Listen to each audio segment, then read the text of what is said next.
راح يكون من صفحة الأستاذ إياد العدوان على الفيسبوك، واللي راح إن شاء الله موجه للدكتور أشرف العسال.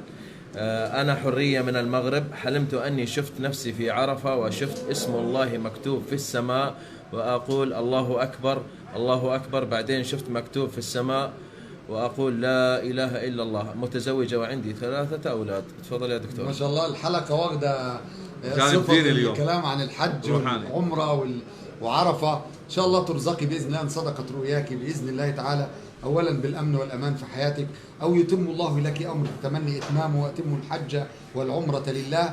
أما عندما تري اسم الله تبارك وتعالى في السماء وكلمة لا إله إلا الله، فهي رسالة لك أن تكثري من الذكر، وخاصة لا إله إلا الله، لأنها من أعظم أنواع الذكر ثقلت بها السماوات والأرض.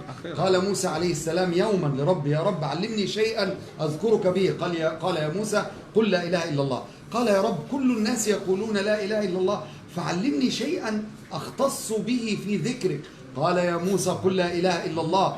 فلما قالها 3 مرة أخرى وألح على ربه قال يا موسى في الحديث القدسي لو وضعت لا إله إلا الله في كفة، وضعت السماوات والأرض في كفة، لرجحت كفة لا إله إلا الله. فقال موسى لا إله إلا الله. صدق النبي قال من كان آخر كلامه من الدنيا لا إله إلا الله دخل الجنة.